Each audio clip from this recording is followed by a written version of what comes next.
The first 5 ayat of this surah are oaths, aqsam. And so what first thing we're going to learn as we go through the tafsir of these ayat is, these 5 ayat are dedicated to get the attention of the Arab. The entire purpose of them is to grab his attention. Now, you know many things about Arabs before Islam. One of the things you know is they lived in the desert. Another thing you may already know is they're pretty rough around the edges. They broke out into fights pretty easily. You so much as look at one guy from the different tribe the wrong way, and they're in a fight with each other for generations, right? And they're after each other's blood because some guy slapped some guy's sheep or something trivial like that, but they'll break out into feuds that are never ending. Now, the Arabs they also had this thing we call nowadays an entertainment industry. Okay? Now, our entertainment industry could be like videos and music and movies and things like that. But they don't have any of this stuff. They have none of this stuff. What do they have? How do they entertain themselves? Well, they entertain themselves with this thing we call poetry, which is not so much different from our times. Even today, some artist gets up there in front of 1,000 people and he's spitting out rhymes and everybody's bopping their head. And a few thousand years ago, this Arab guy, there's a bonfire, there's a couple of Bedouins sitting there, he's spitting his rhymes in Arabic and everybody's bopping their head. It's pretty much the same thing. It's the ancient version of a concert. And in music and in entertainment, you talk about subjects that people want to hear about. Nowadays, a songwriter might talk about cars or women or shamelessness or whatever people are into. They'll pick subjects that people want to hear about, right? They're not going to talk about justice and peace and family and values. Nobody cares. They're not going to talk about what your purpose in life is and you're going to be raised after you. They don't care. Nobody cares. Nobody wants to hear it. People have a subject they're interested in. One of the things the Arabs were really interested in was battle. Like we are, nowadays we are entertained by battle. We call them action movies, right? It's the same idea, right? They loved stories of battle, scenes of battle, poetry about battle, right? That's one thing they were obsessed with. Another thing we're obsessed with nowadays are cars, right? And their version of cars was what? Especially fast car. Horses. So we have horsepower and they had horses, but it's the same thing. In the end, it's horsepower, right? So they had that. They were very obsessed with that. These were the few things that really caught their attention. This surah begins with a series of oaths that are dedicated to 2 things: battle horses and the battlefield. We're going to learn in these 5 ayat, Allah is grabbing their attention with vivid language, all of which is dedicated to the battle horse and the scene of battle. So inshallah ta'ala, with that background, we begin the study of the first ayah. وَالْعَادِيَاتِ ضَبْحًا. Allah is taking an oath. And He says, I swear by al-adiyat. The word adiyah in Arabic, it comes from the word adu, which means to have animosity. But adi, the masculine form, is used for someone who's running in battle against the enemy. There's in battle, there's one thing you're preparing for the enemy or your enemies, but when you're actually running towards your enemy, and when somebody's running towards the enemy, they don't look left or right, they don't care about anything else. All they care about is, I'm going to kill that guy over there. They're charging towards him. Now that's the form of the word that's been used, وَالْعَادِيَاتِ. I swear by battle horses that are marching forward with animosity. That's what Allah swears by. Now do you think this is something that would get the Arabs' attention? Oh my goodness. For him, this is like the trailer of an action movie. You know what they do in trailers, right? They show you a little bit of the movie, and they build your interest. And right when they get to the most interesting part of the trailer, what do? They cut it short, say, pay us $10 next summer. Right? That's what they do. That's a strategy in trailers. Now this scene is being built, which in itself is extremely exciting, this scene that Allah Azza wa Jal builds with these words. وَالْعَادِيَاتِ. The feminine plural. This at the end that you hear is what's called jam'a mu'annath salim. The feminine plural. So Allah is not swearing by horses that are males. He's actually swearing by mares. Female horses. Why? Because they used to be faster in battle. The Arabs used to prefer the female horse over the male horse. So already this is not just any car, this is the exotic car. Right? This is the faster one. And it's headed right into battle. This is an action scene from the very beginning. Then Allah adds the hal dabha. Aqsamahu, this is Baydawi rahimahullah. He says, اعلم أن الضبح أصوات أنفاس الخيل إذا عدت. You should know the word dabha at the end is describing, you should know it's describing anfas al-khayl, the breath, the panting of the horse when it's engaged in aggressive motion. You know when a horse is galloping really fast, you hear that like, that sound you hear? The word for that in Arabic is dabh. Dabh. By using that word, we're learning that this horse is going as fast as it can. It's going as fast as it can. And it's marching forward towards what? An enemy. How do we know there's an enemy ahead? Because of what word? Aadiyat. And Allah is swearing by this scene. So the Arab who's got a very wild imagination, you know what he's imagining? He's sitting on top of this horse and it's marching full speed and he can even hear what? The panting, the dabh that's taking place of the horse. So he's completely engulfed and encapsulated by this image. Then he says, this is Al-Baydawi again, rahimahullah, he says, فَإِنَّهَا تَدُلُّ بِالْإِلْتِزَامِ عَلَى الضَّابِحَاتِ.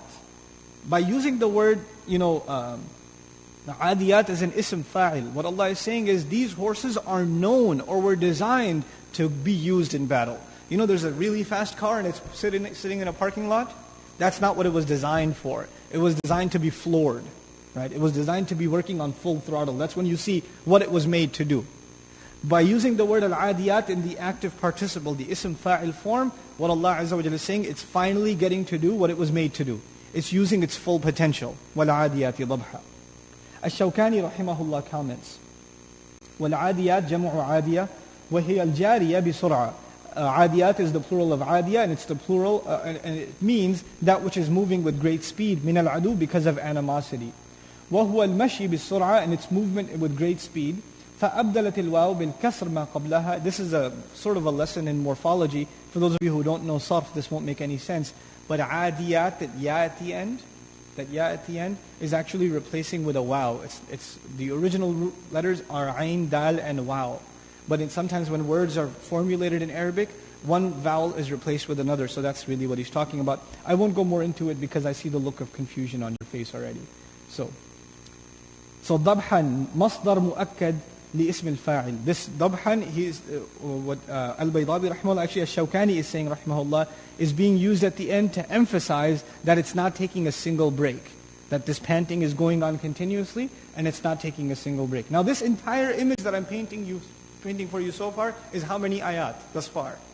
Just one. وَالْعَادِيَاتِ ضَبْحًا. This is just the first two words. And already it's very, very powerful in its depiction. But the thing I want to share with you, inshallah ta'ala, without getting into more grammatical discourse, which in the end isn't really all that relevant, because the meaning comes out to be essentially the same. وَنَقَلَ أَهْلُ اللُّغَةِ أَنَّ أَصْلَ الضَّبْحِ لِلثَّعْلَبِ. This is very important. The linguists have commented, and they have archived, that the word dabh in Arabic isn't originally used for horses. It's secondarily used for horses. It is originally used for wolves. It's originally not used for horses, but for wolves. So now what we're learning here is Allah is comparing battle horses to what? A pack of wolves. And a pack of wolves does not attack an enemy that it thinks is stronger than itself. It attacks an enemy that it thinks is weaker, it can destroy them. They can devour the enemy. They're defenseless, right? So it shows the confidence of those who are engaged in this battle. They're going to go after their enemy like the wolves go after their prey. That's the image that's being captured just by the use of the word dabh in the ayah. There has been a difference of opinion among the mufassirun about the meaning of the word or the interpretation of adiyat. Some have actually called it the camels that are heading in the season of Hajj.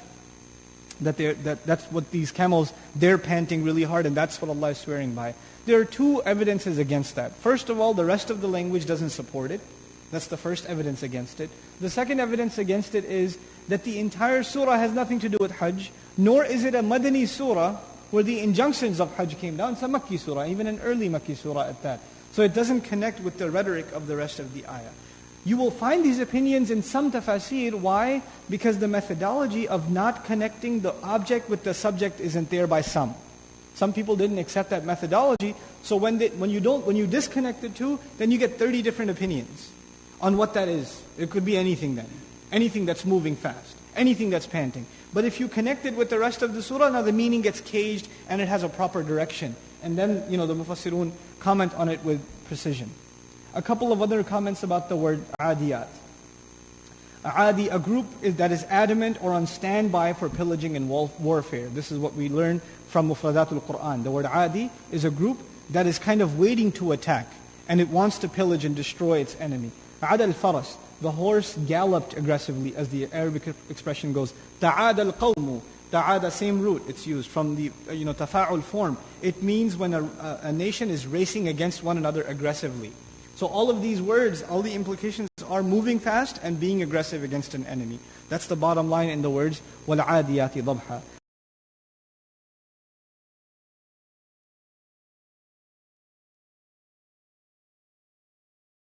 Now we come to the next ayah, فَالْمُورِيَاتِ قَدْحًا. The first thing to note here is the letter fa. Instead of wa, the first ayah was وَالْعَادِيَاتِ. The second one is فَالْمُورِيَاتِ, fa. This is a very, very important, subtle concept in especially understanding the oaths of the Qur'an.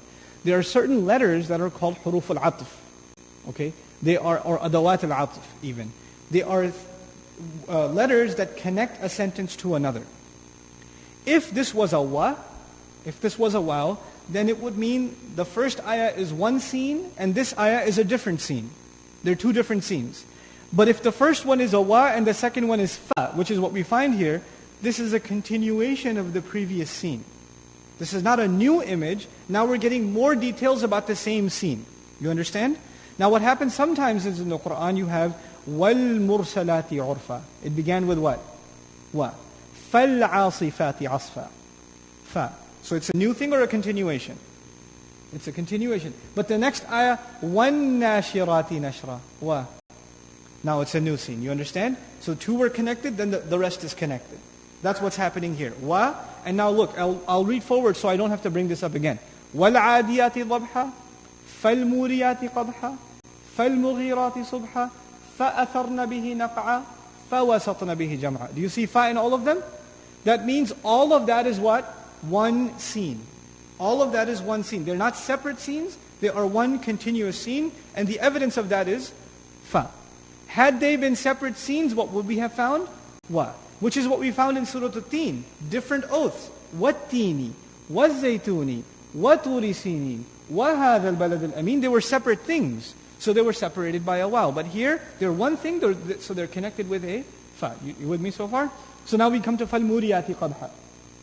The word muriyat is also what's called in Arabic an ism fa'il. It's also plural and feminine, which means it's describing the same horses, that same band of horses that was marching forward and panting in the previous ayah.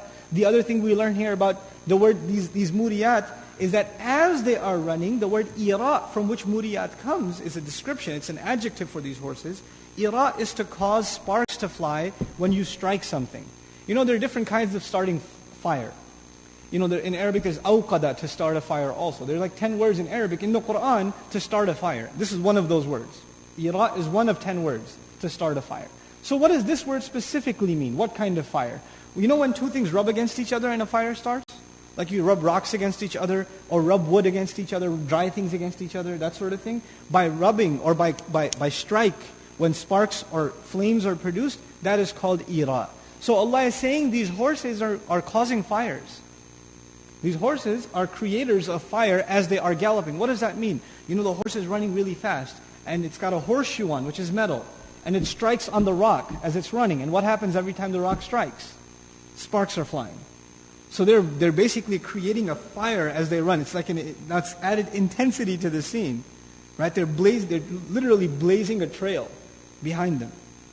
Now, فَالْمُورِيَاتِ. Then is the word qadha. Qadh in Arabic is a violent strike that is very loud. So it already has the implication of the spark flying. For example, by the way, in regards to the word ira, we also find it in the Qur'an, أَفَرَأَيْتُمُ النَّارَ الَّتِي تُورُونَ. Don't you see the fire that you cause, that you create by striking things together? The word qadha implies they're very loud gallops. Every strike is very, very loud and violent. So now this rider who is captured in the image of this surah, the horse was already running fast. It was already panting. And now as he's riding it, he looks down, what does he see? He sees these sparks flying. The scene got even more intense. Right? Just think of it as it's hard for us to develop the imagination of the ancient Arab, but just imagine, for your benefit, just imagine this is an action movie, and just try to picture this scene. Just try to picture this scene of these horses, just a small, Aadiyat, by the way, jam'u qillah. So it's a small bunch of horses, less than 10. So it's a small group of bandits, if you will, very few, and they're marching forward and these sparks are flying.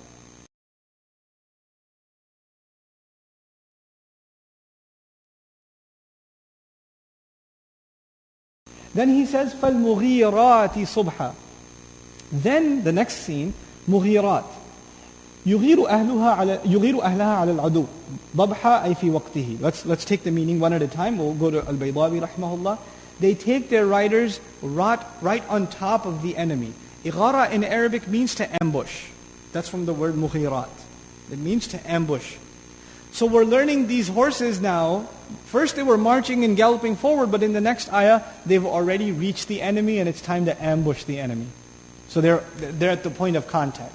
Ighara, to ambush or to attack the enemy or to be right on top of him. And by using that for the horses, what we're learning is the horses delivered the rider, who's the actual ahl of the horse, the actual rider, the owner of the horse. They took him right on top of the enemy. So the enemy is like on the ground, and this guy's with a spear above him, literally hovering over him. And that's the image captured by the word al-mughirat. أي التي تغير على العدو وقت الصباح. This is the other meaning of the word subha at the end. This is what's called maf'ul fihi and dharf zaman. They ambush the enemy in the morning time, subhan. Now what is this? What's the benefit of Allah saying they ambush the enemy in the morning time? If you know anything about ambushing and attacking, and these Arabs were basically bandits. The people being described here are bandits. Some mufassirun say this is talking about the Sahaba in battle. This is wrong on a couple of accounts, and the counter argument by mufassirun is stronger. Why? First, it's a Makki surah, so there's no battle. That's the first thing. The second issue is the Sahaba. If they were, this was describing the Sahaba in battle, then the subject of the oath would have to do with the believers. But the subject of the oath has to do with disbelievers. إِنَّ الْإِنسَانَ لِرَبِّهِ لَكَنُودٌ. It doesn't have to do with believers, it has to do with disbelievers. So it's a discontinuous kind of argument to think that this is from the Sahaba. But I should tell you what mentality that comes from, why that opinion even exists. It exists because among the Mufassirun there was a widely held opinion that became popular. It's not really necessarily based on any direct evidence, but it's an opinion that became popular. What's that evidence? If Allah swears by something, it must be sacred. If Allah swears by something, it must be something holy, or something righteous, or something good, or something pure, or something noble or honorable. But the counter-argument is that may or may not be the case. The primary thing is Allah is making a point by the object. The point will be made in the subject. That's the actual fundamental principle. This overshadows the other principle of saying the object may or may not be sacred, if you follow. Okay? Now, فَالْمُغِيرَاتِ صُبْحًا. They ambush the enemy at what time? Subh. And this, I want to tell you a couple more things about the word al-ighara. يُقَالُ أَغَارَ يُغِيرُ إِغَارَةً إِذَا بَاغَتْ عَدُوَّهُ بِقَتْلٍ. The word ighara is used when you go against the enemy, when this band goes against the enemy with the intent to kill. أَوْ أَسَرْ أَوْ نَهَبْ. Or to attack them secretly, or to rob them and pillage them. So these are all crimes. The word is used for criminal behavior, which is another reason why we wouldn't use it for the Sahaba. So this, more linguistic evidence is why the tafsir is pointing in one direction. Then of course, because the ism fa'il, the active participle is used, وَأَسْنَدَ الْإِغَارَةَ إِلَيْهَا, the use of the noun, Allah attributed ighara as a noun to them. When a noun is used in Arabic, it means whatever you're talking about is known for that quality. So what we're saying then is the horses are known for running really fast. They are known that whenever they run, sparks fly. And these horses are known for being bandits and attacking the enemy. And they are also famous for doing that at what time? In the morning. Subhan. But if you know anything about attacking and robbing and pillaging, then you know the best time to do that is not the morning. The best time to do that is at night. When the enemy doesn't know where you came from, where you left. You can use the cloak of darkness to your advantage. But these guys over here that are being talked about, they don't care. They're attacking at what time? In the morning. Which is particularly, it adds a couple of interesting nuances to this discussion. How so? The first thing to note is in the morning there's a lot of moisture. Things are wet. Even the rocks and the ground, there's a lot of drops of water on it. But even though it's wet, what is flying anyway? Sparks are flying anyway. It becomes even more of a contradiction in the scene. That how fast are these horses running that even the water evaporates immediately and turns into sparks of flames. SubhanAllah. فَالْمُغِيرَاتِ صُبْحًا. Then here what I want to share with you is the two words in Arabic basically that are used for attacking. This is one of those words. Aghara, to attack and ambush. Another word that's used in the Quran is satwa. Seen, ta, and waw. Satwa. For example, Allah Azza wa Jalla says, يَكَادُونَ يَسْطُونَ بِالَّذِينَ يَتْلُونَ عَلَيْهِمْ آيَاتِنَا. But more on that when we get to that ayah one day. Ighara in Arabic from a linguistic origin means to go deep into something. Like if somebody goes deep into the countryside, they leave and they go deep into the boonies. Like if we go from here to Plano, right? If we go way out there, or we go to Mansfield or something. I have to knock on Mansfield. I have a friend in Mansfield. Anyway, so you go out all the way out there or something. The word you will use in Arabic for that is aghar al-faras or aghar al-rajul, which means the man went way deep. And by using that word for ambush, what we're learning is they don't just attack, they go deep into the lines of the enemy. They get into the heart of the town and attack them. Okay? So, فَالْمُغِيرَاتِ صُبْحًا. The other thing to note about morning is if you're attacking in the morning, it means you want the enemy to know you're coming. If you're attacking at night, you wanted the element of surprise. But if you're attacking in the morning, you want the enemy to know, and it's like you don't even care. Why don't you care? Because you're like wolves. You're not afraid of your prey. The wolf is running after a rabbit. It's not going to, it doesn't care. It's going to eat it anyway, right? It's not afraid of a battle. There's not going to be a contest. So this is the kind of confidence these riders and these raiders really have in the people they're about to attack.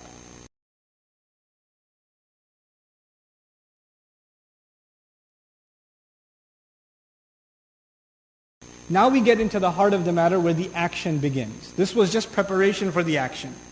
Now the action begins. And in action, a verb is used. So now there's from a linguistics point of view, there's a transition from nouns. Al-Aadiyat is a noun. Al-Muriyat is a noun. Al-Mughirat is a noun. But now فَأَثَرْنَا, that's a verb. So there's a transition from noun to verb, which means the action is intensifying. That's what that implies, okay? فَأَثَرْنَا. Then they cause, these horses they cause. That's the feminine plural, أَثَرْنَا. Noon and niswa, it's used for the horses because Aadiyat is plural.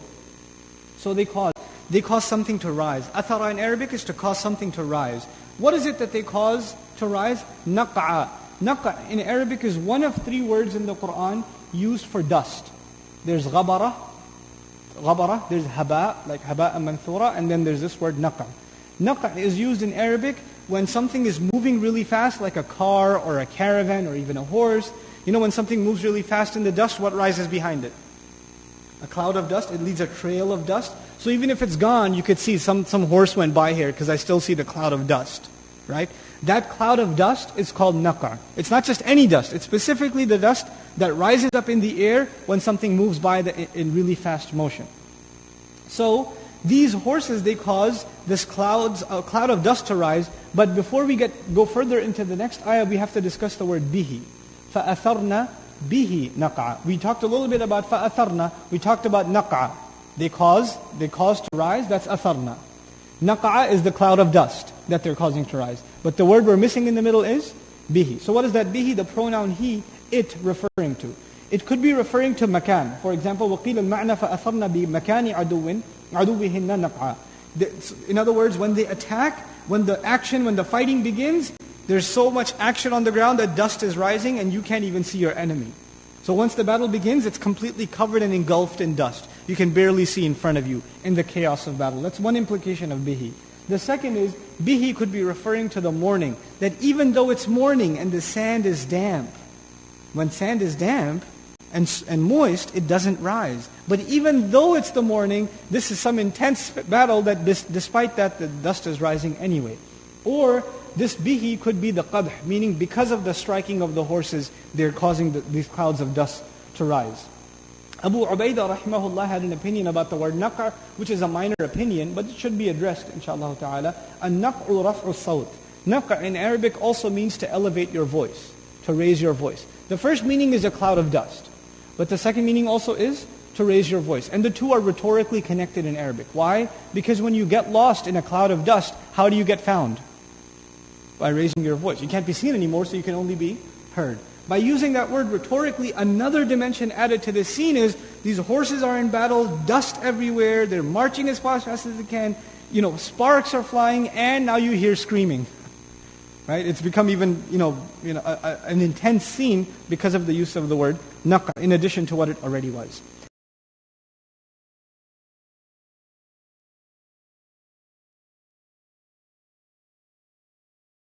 Now we get to the final ayah of the oath. فَوَسَطْنَ بِهِ جَمْعًا. Then they penetrate. Wasat. Wasat in Arabic is to penetrate right to the middle of something.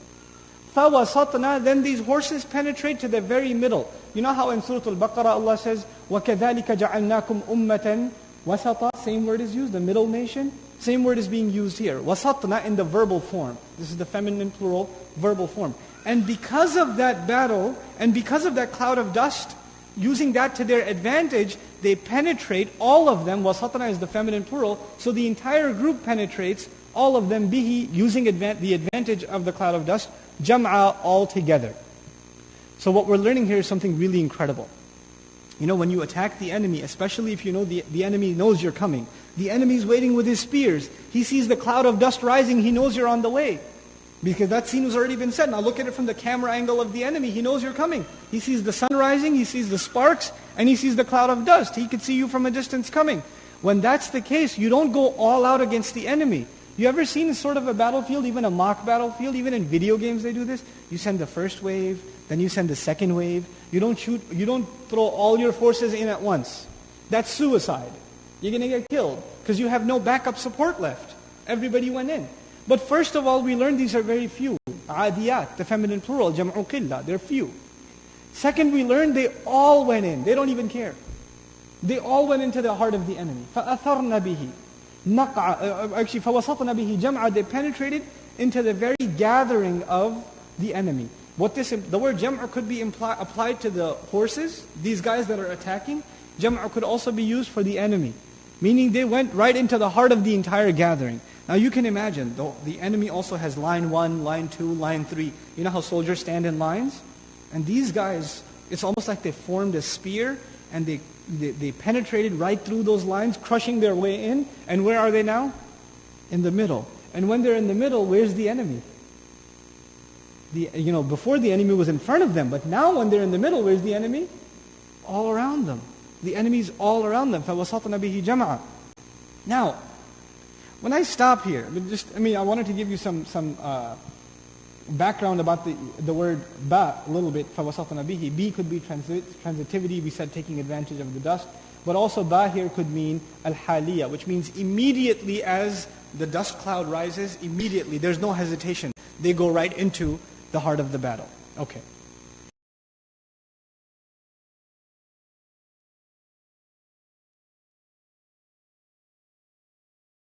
After we said all of this, the Arab who is listening, no mention of stories of the prophets, no halal or haram, no day of judgment, no Allah is one, no accept the messenger, no why do you kill the baby daughter, why do you do this, why do you do that, nothing. No religious instruction at all for 5 ayat. All these ayat are doing their what? It's getting his attention. And it's talking about stuff he really wants to hear. And by the time you get in this trailer to where these guys are in the middle of the enemy and they're all around him, the Arab's eyes are bulging out. He's like, what happened next? And the screen turns black. Allah doesn't say anymore. He's got his attention now, right? That's when he's got his full attention. Now it's a climactic moment. You want to know what happened next. That's what you want to know really badly. Now at that point, Allah says what He wanted to say all along. Had He said the agenda was not the object. Remember, the agenda is never the object. The agenda is the subject. Now Allah will present the subject. Now understand the difference between presenting the subject now and presenting the subject before. If you present the subject before, what's the disadvantage? Nobody's paying attention. But if you present the subject now, they're stop listening to everything else. If somebody's talking, they say, hey, listen to this, man. I'm trying to listen here. Right? Their full attention is gone this way. Now what does Allah Azza wa Jal say to them? Before I tell you what He says, I want to tell you something more about what the Arab is thinking. The Arab loves the horse. Loves the horse. He loves the battle horse on top of that. On top of that, he loves the battle horse that's female because it's fast. On top of that, he loves the battle horse that is female and fast and is willing to risk its own life. For who? For the master. The Arabs used to make poetry about the horse all the time. في فرس نهد عتيق جعلته حجابا بالبيت ثُمَّ أَخْدَمْتُهُ عَبْدًا. The poet makes poetry, he says, I have a beautiful horse. It is so exotic that I have placed for him a barrier so nobody can look at him, and I even hired a servant to take care of him. They love their horse. They make poetry about how obsessed they are with their horse. The way you talk about your car, I could put new rims on it, man. Right? I'll put a dual exhaust, or I put this system on it. Right? Their system is what? I put a new saddle on this guy, or whatever, right? They're obsessed with this horse. And these ayat are just talking about this horse. And this guy is appreciating, man, this horse is so loyal. When it's life and death, when the enemy's spear attacks, it doesn't hit me first. Who does it hit first? My horse. And if you know anything about animals, they have this crazy thing called animal instinct, which means when they see danger, what do? They run away. But this horse is so loyal to me, it's willing to give up its own survival, its own animal instinct for loyalty to me. Right? The Arab is appreciating the loyalty that his horse shows him. He's the master and the horse is a slave. And he shows loyalty. Allah says, إِنَّ الْإِنسَانَ لِرَبِّهِ لَكَنُونَ. No doubt the human being is truly disloyal to his master. Allah says the human being is not loyal to his master at all, for sure. SubhanAllah. A second ago, this guy was thinking, man, how loyal that's the slave, I'm the master, and how loyal he is. And then Allah says, no, actually, you're a slave, and you have a master, and you're not very loyal at all. SubhanAllah. How the argument is constructed. How it's really a curveball that is thrown at this mushrik, from where he couldn't have imagined. It attacks him from where he couldn't have imagined. And it hits him really hard. And it doesn't hit him in here, it hits him in here. It hits him in his heart. Right? He can't even come up with like intellectual arguments now. No. Because he feels it at this point. When you feel something, you're left speechless. You're completely, utterly left speechless. And that's what Allah Azza wa Jal does in this ayah. Let's talk a little bit about this word, kanud. Most mufassirun, they comment on this word and they say kanud ay kafur. Kanud means ungrateful. Mostly they say that it means ungrateful. Kafur li ni'mah, ungrateful to the favor. Allah has given the human being so much. Allah has even given the human being ability over animals, and so much ability that they surrender themselves to Him. And Allah gave the human being this ability so he would obey Him on this earth. The human being's job was, he's given all these facilities. I'll give you intellect, I'll give you power over animals, I'll give you knowledge, I'll give you civilization, so you do what? You obey me. Allah gives you all this, and what does the Arab use all this for? To rob. Right? He gives you all these gifts, and what are you using them? To rob the other enemy, and when the robbing is being talked about, you're all into it too. Oh, man, this is getting good. So Allah Azza wa Jal basically used his false, deviated idea of what should be elevated, what should be appreciated. And by the way, we do this too. In the movie industry, in the modern West, criminals are turned into heroes. Right? We're going to rob a bank, and we're going to make a movie about it. Or we're going to steal a few $1 million, and we're going to these are the good actor. That's a great movie, man. The way they stole, right? Or the way they committed zina, or whatever, right? All the haram is glorified. It's glorified, right? And we say, man, that was a great action movie, right? They got those poor, hardworking people pretty good, This twisted sense of morality, Allah Azza wa Jalla uses it, entertains them with it, and then attacks them. When they were least expecting it, He attacks them and cuts off their moral foundation. Al-kanud ay huwa al-qata' aydan.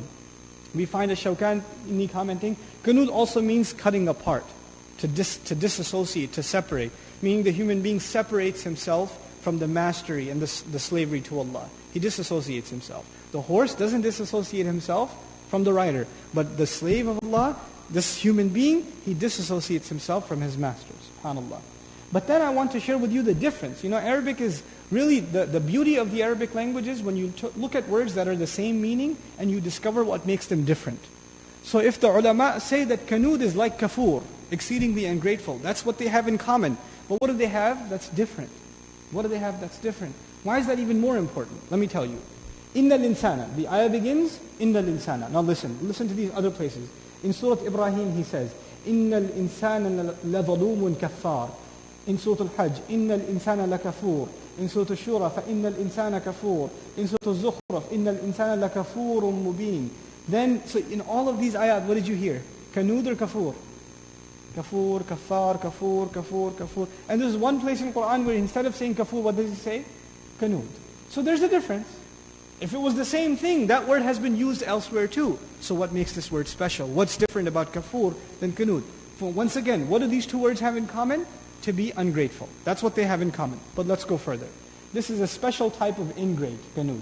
First of all, this is sighatul mubalagha, so it's extremely ungrateful. It's not just ungrateful, it's extremely ungrateful. How do we know that? Because of the waw. In kanud, this is sighatul mubalagha. Okay? One who remembers and makes only mention of the problems and complaints and never makes mention of favors. That's the kind of person that's called kanud. So when you ask a person, how's life? And what do they remember? All their problems. And what don't they accept? All the good things that are happening to them. Like for example, you ask, how's marriage? Man, she's got problems, she doesn't listen, she does this, she does that. You got all these list of problems. And you ask, can you give me a small list of things you should be grateful for in your marriage? Something Allah has given you in your marriage that you should be grateful for? I can't think of anything, I don't know. Kanud. That's the attitude of kanud. There's so much Allah has given us, and you can remember the complaints, but you can't remember the favors. Right? You open up the fridge, and you see like 8 different kinds of juice, and 4 different kinds of soda. Oh man, no Pepsi! Right? You know what that is? That's kanud. Instead of showing gratitude for everything you do have, what are you whining about? The one thing you don't have. And we even teach this to our kids. That's the crazy thing. We teach them since they're little to become kanud. It's scary. How? We take them to the toy store, right? One of the biggest mistakes you'll make in your life is take your child to a toy store. No child, go observe this, okay? No child ever walks out of a toy store happy. Ever. You buy them something for $10, $20, $100, $200, whatever you spend on them. As they are leaving, where are their eyes? On the $2 million of merchandise left behind. You understand? Instead of teaching them to be grateful, we're teaching them, oh, can we get that next time? Can we get that too?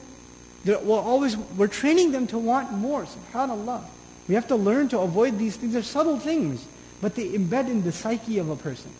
Right? And then when they get older, it's not toys. It's what they want out of a marriage. It's what they want out of their family. It's what they want out of their community. They're just always ungrateful. They're never happy. They're miserable people. In dunya and in akhirah. This makes you miserable here. If you're grateful, you're happy in this world at least. You know, if you have a 1-bedroom apartment and you're grateful to Allah, you'll be happy. But if you are ungrateful, you can have a 12-bedroom and you're still unhappy because there's a 13-bedroom with somebody else. You're not happy. You saw somebody else who has more. So Allah Azza wa Jalla says, إِنَّ الْإِنسَانَ لِرَبِّهِ لَكَنُودٌ. Especially when it comes to his master, he is extremely ungrateful. Extremely the word kanud also includes disloyal, has no loyalty. Allah gave him this. You know, the master says to the horse, I gave you food, I gave you a stable, I give you shelter, I feed you, I take care of you, you better ride for me. Right? The master demands when he gives to the property.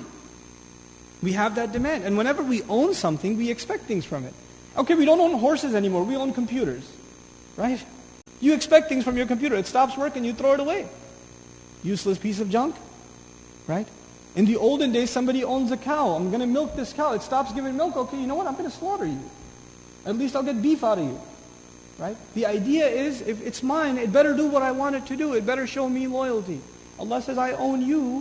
I am the master, you're the slave. I'm al-Malik, wal-Sayyid, wal-Murabbi, wal-Mun'im, wal-Qayyim. These are the meanings of Rabb, the one who owns, the one who has complete authority. You know, these meanings I say all the time, but you can't help but repeat this, because it's such a deep concept. You know, when we own something, in this world, not right now, you own something, but you don't have full rights. You own it, you still don't have full rights. You own your car, but you don't have full rights over your car. You can't do whatever you want. You have to put the seat belt on. You have to do emissions inspection. You have to do this, that, the other. You own your house. You can't do whatever you want. You have restrictions. Even on the things you own, you don't have authority. But Allah, when He says He's Rabb, He owns us and He has authority.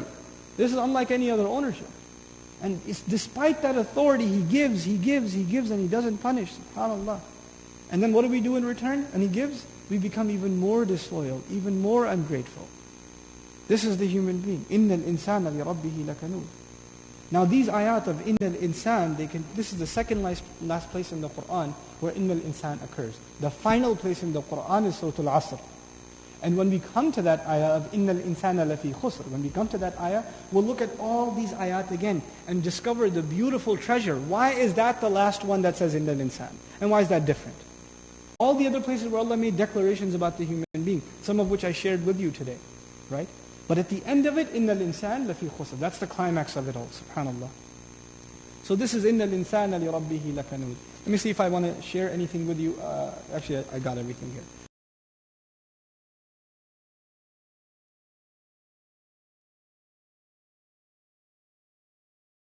وَإِنَّهُ عَلَى ذَلِكَ لَشَهِيدٌ. And there is no doubt that he, meaning the human being, especially when it comes to that, is truly a witness. I'm rough translation. No doubt, he, the human being, especially when it comes to that, ذَلِك, that. You know what that is? That is the fact that he is ungrateful and disloyal. That's what that is referring to. كُنُودُهُ. Okay. لَشَهِيد. He's truly a witness. وَإِنَّهُ عَلَى ذَلِكَ وَإِنَّ الْإِنسَانَ عَلَى كُنُودِهِ لَشَهِيدٌ يَشْهَدُ عَلَى نَفْسِهِ لِظُهُورِ أَثْرِهِ عَلَيْهِ. Allah Azza wa Jalla, the Tafseer Ayat comments that Allah is saying as follows, that the human being is truly a witness against his own ingratitude and disloyalty, and he bears witness against himself as it manifests, its effects manifest on him in his character, in his behavior. And the biggest example for the Arab is how he's robbing and pillaging. How he's using what he owns to disobey Allah. Allah gave him those things so he can obey Allah. He uses those very things to disobey Allah. Subhanallah. So, why not shahid? In Arabic, witness is shahid. Wa shahidun wa mashhud. Right? Shahid. But here we don't find the words وَإِنَّهُ عَلَى ذَلِكَ لَشَاهِد. We find وَإِنَّهُ عَلَى ذَلِكَ لَشَهِيد. What's the difference between shahid and shaheed? Shahid is ism fa'il, it's something that's happening at one time. Shaheed is sifa mushabbaha, and this is what we say, something happening all the time. So the human being is a witness to his disloyalty when? All the time. It's not just one occasion. It's not just one scene that was just described. For this scene he was shahid, but now that he's come to this realization, he himself is a witness against himself all the time.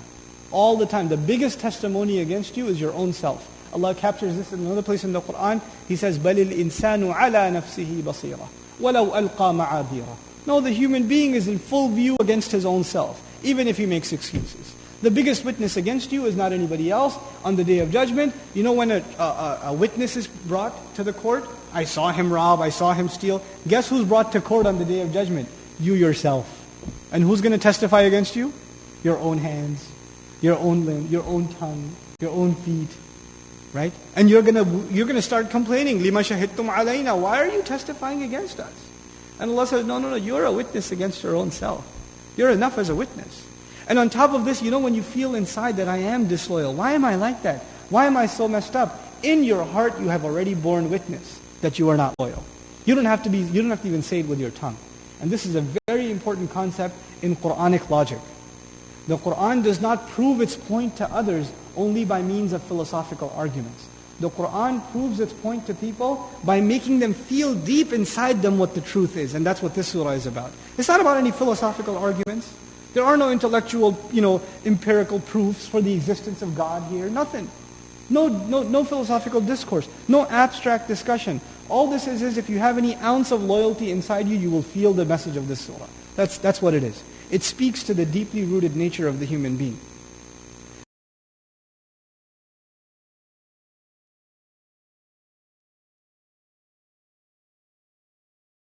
Then Allah goes further. Incredible ayah. وَإِنَّهُ لِحُبِّ الْخَيْرِ لَشَدِيدٌ. This is a very difficult ayah grammatically. It seems very simple on the tongue. Kids memorize it, right? وَإِنَّهُ لِحُبِّ الْخَيْرِ لَشَدِيدٌ. Very short ayah.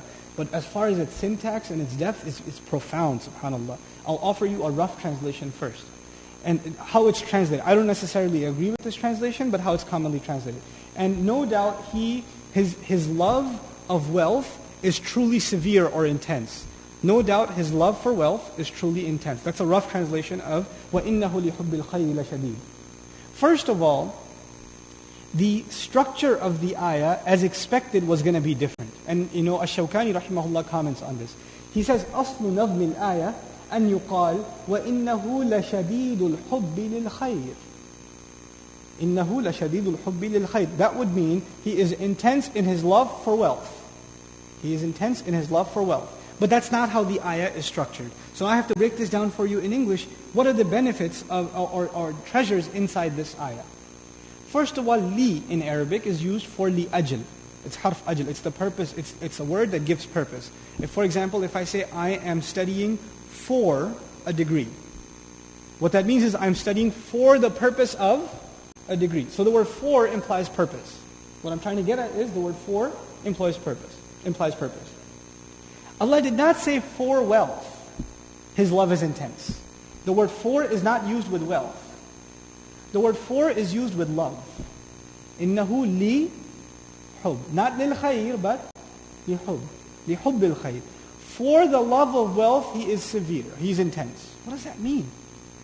The word hub, if you look at the linguistic meaning in the Arabic language, we find as follows. The word hub means that is defined as a perception of something desirable and one engaged in relentless pursuit of it. Hub in Arabic is defined when you see something, you think it's very good for you. And then you do whatever you can to get it. When you're doing that, it is said you love it. Two parts. One, you think it's really good for you. It's good. And two, you do whatever you can to get it. When you have these two things together, they call it love. That's how they, in simplistic terms, define love. Okay? So now, the word love of what? In the ayah, love of what? Hubbul khayr. Khayr in Arabic means good. But every mufassir says, khayr in this ayah means mal. Mal, wealth. So why not say li hubbil mal? Why say what? Li hubbil khayr. Instead of saying the love of wealth. For the love of wealth, he's severe in his love of wealth, and for the sake of it, for the sake of keeping that love alive, he's tough, he's shadid, and he's unflinching. And shadda in Arabic is to tie a rope also, so he's tied up in it, he's locked in it. But here the word khayr, I want to share with you an incredible comment, which we find by Ibn Zayd, rahimahullah. Samma Allahu al-mal khayran. Allah named mal, wealth, in this ayah as khayr, as good. وَعَسَىٰ أَنْ يَكُونَ شَرًّا. And it could be that it's bad. Isn't that true? Wealth could be good and wealth could also be bad. So how come? وَلَكِنَّ النَّاسِ يَجِدُونَهُ خَيْرًا فَسَمَّاهُ خَيْرًا. It's because people always think of wealth as what? Good. So Allah called it good because Allah is basically translating the mentality of the kafir. For the kafir, there's no difference between wealth and good. Oh, you think that's good? Basically, what we're learning here is Allah Azza wa Jalla is being sarcastic. Oh, this is what you think is good? This is what you have so much love for and it's so intense for you? For the sake of preserving that love, you are so bent upon it and so intense? SubhanAllah. إِنَّهُ لِحُبِّ الْخَيْرِ لَشَدِيدٌ. This, love, this sentiment that the human being has, for what? In the previous surah we learned something. I want to tie this together with it. This khayr, this mal, where does it come from? All of the wealth, all of the things that human beings want. They want a big house, they want nice clothes, they want a nice car, they desire, the affections of the opposite gender. Whatever it may be, everything comes from this earth, doesn't it? Everything comes from it and will go back into it. The question is, in the previous surah, what did Allah do with the earth? Where all your good comes from. إِذَا زُلْزِلَتِ الْأَرْضُ زلزالها وأخرجت الأرض أثقالها وقال الإنسان ما لها. SubhanAllah. You're running after this wealth. You dig the earth to pull out its treasures, forgetting that you will also be put into the earth. And instead of treasures only being dug out, who's going to be dug out? You will be. You're going to be dug out. And when you are dug out and those treasures together, you're going to say, man, I was running after this. This was worthless. ما أغني عني مالية. My wealth didn't benefit me at all. هَلَكَ عَنِّي سُلْطَانِيَةٌ. My entire authority came and destroyed me. It completely dissipated from me. SubhanAllah. So this is the nature, the sad nature of the human being. Right now he's so intent, so bent upon the love of wealth. The word shadid I want to comment on briefly, inshallah ta'ala. وَهُوَ شَدِيدٌ لِهَذَا الْأَمْرِ وَقَوِيٌّ لَهُ. He is very severe and tough and bent upon the maintenance of his love of wealth, and he's very strong about it. He's very tough about it. SubhanAllah.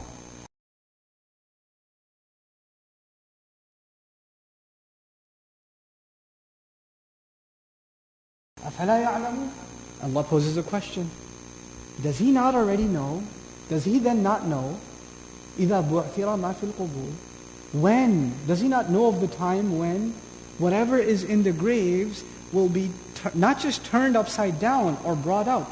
Ba'thara in Arabic is a compilation, according to Raghib al-Asfahani, of ba'atha and a'thara. There are two words in Arabic that come together and make the ruba'i ba'thara.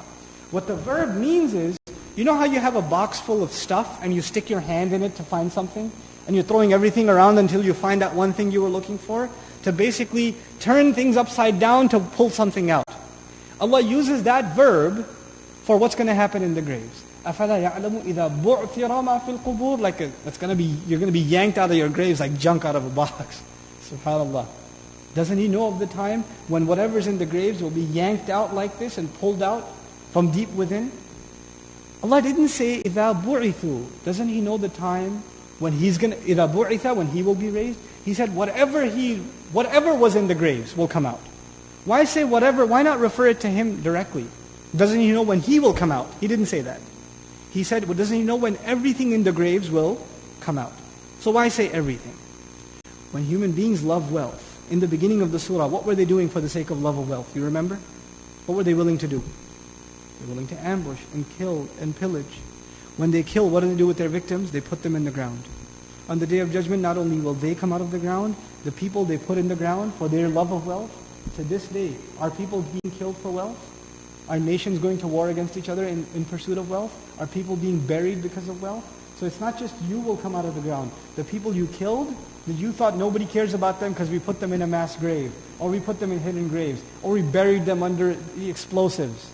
Nobody cares or knows about them. Nobody knows who their name is. No, we're not going to be asked about it. No human rights violation group came after us. There's no record left. Guess what? مَا فِي الْقُبُورِ. Everything in the graves is going to come out. No evidence will remain unturned. SubhanAllah. And Allah ties the idea of loving wealth with killing in these two ayat. And this is a human tragedy. It's the case even now. Because of the love of wealth, most killing on the face of this earth is happening. Why? If nothing else but the love of wealth. People kill each other after inheritance disputes, business disputes, nations over resources like oil and gas and water supplies. What is that but wealth? All of that is wealth. And people are willing to kill each other for it. Such a deep reality captured in this just two words. أَفَلَا يَعْلَمُ إِذَا بُعْثِرَ مَا فِي الْقُبُورِ.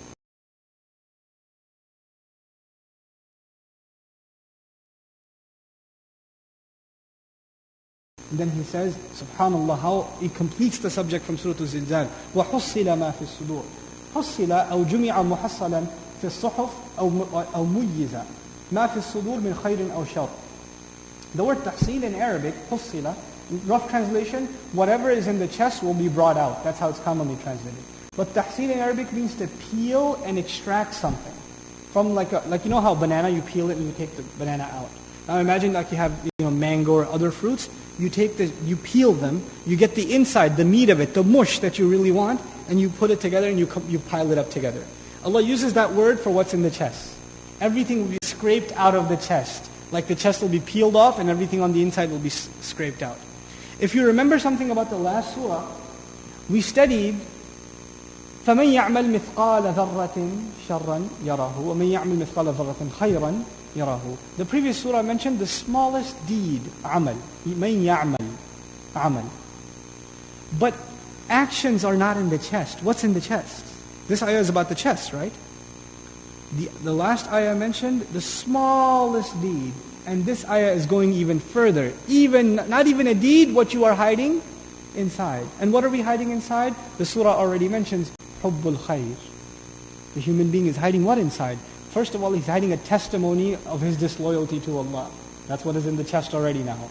The other thing he's hiding is the love of wealth. The love of wealth. And this will be scraped out of him. So the previous ayah mentioned amal, and this surah mentions what's in the chest, the intent, the motives, the testimony on the inside, subhanAllah, completing the picture.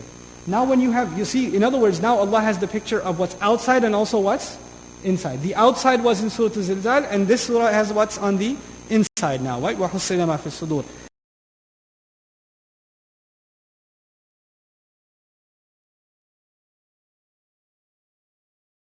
Now you can say, إِنَّ رَبَّهُمْ بِهِمْ يَوْمَئِذٍ لَخَبِيرٌ. There is no doubt, their master, especially in regards to them, meaning these kuffar, who think there's nobody watching them, nobody knows what's in their heart, nobody knows what they did. Especially in regards to them. Why did I say especially? Because bihim is muqaddam. We don't say, إِنَّ رَبَّهُمْ يَوْمَئِذٍ لَخَبِيرٌ bihim. If bihim was at the end, I wouldn't say the word especially. But this is ikhtisas, لِأَنَّهُ يُقَدَّم. Right? So, إِنَّ رَبَّهُمْ بِهِمْ يَوْمَئِذٍ لَخَبِيرٌ. Their master, no doubt, especially in regards to them, on that day. On that day. Now that word, يَوْمَئِذٍ, on that day, is a continuation of the previous threats from the previous surah. You remember? يَوْمَئِذٍ تُحَدِّثُ أَخْبَارَهَا. Right? By use of the word يَوْمَئِذٍ, that thread is continuing. That discourse is continuing. So now we find, on that day, He will especially have khabar of them. He will be khabir of them. Fully aware. Fully knowledgeable. So now I want to compare for you two words, alim and khabir. Alim and khabir. The word khabir, rhetorically in the Arabic language, is more powerful than alim. To be fully aware of the reality of something in every one of its details, inside and out. Why is that word more appropriate in this case? It's more appropriate because now we've come to the point where not only does Allah know what's on the outside, but also what's on the inside. And you remember last time what Allah mentioned, Allah Azza wa Jalla mentioned, He mentioned what the human being himself will see. فَمَنْ يَعْمَلْ مِثْقَالَ ذَرَّةٍ خَيْرًا يَرَهُ. He will see it. The human being will see it. But in this, now Allah is bringing it out for Himself to expose to Allah Azza wa Jalla. So, إِنَّ رَبَّهُمْ بِهِمْ يَوْمَئِذٍ لَخَبِيرٌ.